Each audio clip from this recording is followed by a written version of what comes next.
السلام عليكم ورحمة الله وبركاته. لو فاكرين اننا بنعيش اسوأ ايام في التاريخ وان البشرية طول عمرها حلوة كده وبسمسم، احب اوضح لكم ان نظريتكم غلط، واللي جاي هيثبت لكم ان في ايام كتير كانت اسود من السواد، وفي ناس كتير تتمنى تعيش في وقتنا الحالي. والله دي الحقيقة. تخيلوا انتوا بقى، في ناس بتتمنى تعيش في وقتنا ده. يا ترى دول مين وحصل لهم ايه عشان تبقى ايامنا دي أمنية حياتهم؟ تعالوا نشوف. أهلا بيكم، أنا نور عجلان وانتوا دلوقتي في بنك العلم. أتمنى لو استفدتوا أي معلومة من الفيديو ده تدعموني بلايك وكومنت، ما تنسوش تشتركوا في البنك عشان رصيدنا العلمي يزيد. بيقول مايكل ماكروميك مؤرخ العصور الوسطى وعالم الآثار في جامعة هارفارد إن واحدة من أسوأ الفترات في التاريخ، ده لو ما كانتش أسوأها يعني، ودي حصلت في مساحة شاسعة جدا من العالم في الوقت ده. الضباب والغبار غمر غرب أوروبا والشرق الأوسط كله، وأجزاء كبيرة جدا من آسيا، روسيا والصين وكل الحتت دي، والسماء بقت سودة ليل ونهار. والكلام ده استمر لمدة 18 شهر، يعني سنة ونص. طب ايه سبب اللي حصل ده؟ اولا الكلام ده حسب مقالة كتبها ماكروميك في مجلة ساينس سنة 2018، ورشح فيها سنة 536 ميلادي كأسوأ عام في التاريخ، لأنه في صيف 536 في شهر أغسطس بالتحديد، ودي كانت سنة كبيسة بدأت يوم الثلاث من التقويم اليولياني، وده التقويم اللي وضعه يوليوس قيصر سنة 46 قبل الميلاد. وقتها انخفضت درجة الحرارة 2.5 عن المعدل الطبيعي بسبب الشتاء البركاني. ده حصل لأن الغبار والضباب منع أشعة الشمس إنها توصل للأرض، وبدأ أبرد صيف من ساعة ما البشرية عرفت التاريخ، يعني من 2300 سنة بالنسبة لهم وقتها. والتلج بقى يقع على الصين وروسيا وآسيا وأوروبا والشرق الأوسط في عز الصيف، والمحاصيل الزراعية كلها ماتت، والناس بقت تموت من الجوع. حاجة أسوأ بكتير من الشدة المستنصرية، لأن الشدة المستنصرية كانت في مصر بس، لكن دي كانت في الجزء الشمالي الشرقي من العالم كله. وسنة 541 ميلادي حصل نوع من أنواع الطاعون بيسبب خروج دمامل وخراريج في جسم الإنسان، وده حصل في ميناء بليسيوم الروماني في مصر. وقتها انتشر الطاعون ده واتعرف باسم طاعون جستنيان، وانتشر بسرعة كبيرة جدا، وقضى تقريبا على ثلث سكان الامبراطورية الرومانية، وتقريبا كان السبب الرئيسي في وقوع الامبراطورية الرومانية. وجستنيان ده كان ساعتها هو امبراطور روما. المؤرخين عارفين ان كان في منتصف القرن السادس الميلادي فترة مظلمة، وكانوا بيعرفوها ساعتها بالعصور المظلمة الوسطى. بس مصدر السحب الغامضة دي فضل لغز لمدة طويلة جدا، لأن العلوم ساعتها ما كانتش متطورة علشان يفهموا ايه السبب اللي يخلي الضباب والغبار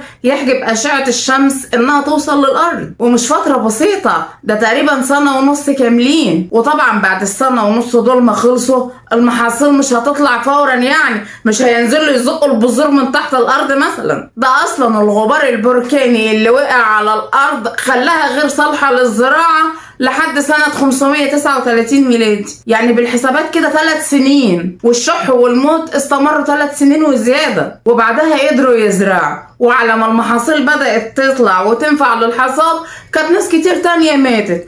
اللي ما ماتش من الجوع مات من الطاعون. والمجاعة دي تم وصفها في حوليات أوليستر، وحوليات أوليستر دي هي السجلات بتاعت أيرلندا في العصور الوسطى من سنة 431 لحد 1540 ميلادي. والغريب بقى أن رغم أحداث الجوع والطاعون اللي ملت الشرق الأوسط والصين وروسيا والناس بقت تموت بالكم، بس القادة العسكريين ما وقفوش الحروب، وساهموا في زيادة الأزمة بأنهم كانوا بيوفروا الأكل للجيوش والجنود علشان تحارب، وسايبين المدنيين يموتوا عادي في 60 داهية، حاجة ما تفرقش معاهم. والحروب كانت منتشرة في العالم الغربي بشكل بشع. مثلا الإمبراطورية البيزنطية، ودي روما الشرقية، ما وقفتش حروبها مع القوط اللي هي إيطاليا حاليا. وبرضه في إفريقيا الحروب البيزنطية استمرت لحد ما وصلت لقرطاج في تونس. انا مش عارفة الناس دي كانت بتفكر بايه بصراحة. في وقتنا الحالي الباحثين عملوا مبادرة سموها مبادرة ماضي العلوم البشرية، ودي في جامعة هارفارد، ولقوا تفسير بعد ما عملوا تحليل شديد الدقة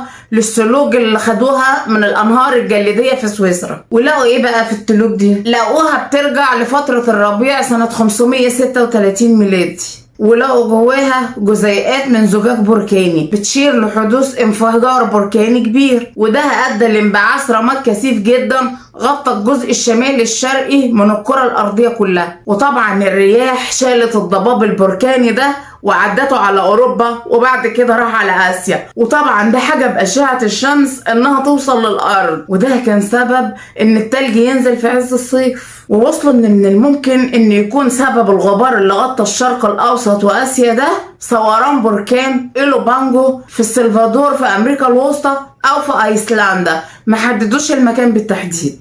وبعد الانفجارات المتكررة للبراكين ظهر الطاعون كمان، وده غرق أوروبا في جمود اقتصادي استمر حوالي قرن من الزمن لحد سنة 640 بعد الميلاد. التلج اللي كان بينزل في عز الصيف ده ما كانش خطر، بالعكس ده كان دليل على ان الجو بدأ يتعافى، والرماد البركاني بدأ يمسك في ذرات التلج وينزل والجو يروق معاه. الباحثين كمان لقوا زيادة كبيرة قوي في مستويات الرصاص في الهواء وفي الأنهار الجليدية، وده بيشير إلى أنه كان في تنقيب كبير جدا عن الفضة، لأنها كانت العملة المستخدمة في الوقت ده في الإمبراطورية الرومانية. وبعد كده ظهرت طفرة تانية في الرصاص سنة 660 ميلادي، وده برضو بيدل على استخدام الفضة في اقتصاد القرون الوسطى. وبيقول كايل هاربر المتخصص في تاريخ الرومان والعصور الوسطى في جامعة اوكلاهاما في نورمان في امريكا ان سجل الكوارث الطبيعية المفصل والتلوث البشري المجمد في السلوك بيدينا سجل جديد نفهم منه سلسلة الاسباب البشرية والطبيعية اللي ادت لسقوط الامبراطورية الرومانية والتقلبات المبكرة في اقتصاد العصور الوسطى. وبتسمح المعلومات المجمدة دي للعلماء انهم يلقوا الضوء على ما تبقى من احد اشد الفترات ظلمة في الحضارة الغربية والعالمية. فلو انت شايف ان ايامنا دي هي اسود ايام في الطبيعة واسود ايام في الحياة، فديني وريتك كام سنة سواد عدوا على البشرية، وده واحد من مليون اللي احنا نعرفه واحنا ما كناش فيهم. فالحمد لله على كل حال، وبس كده، والسلام عليكم.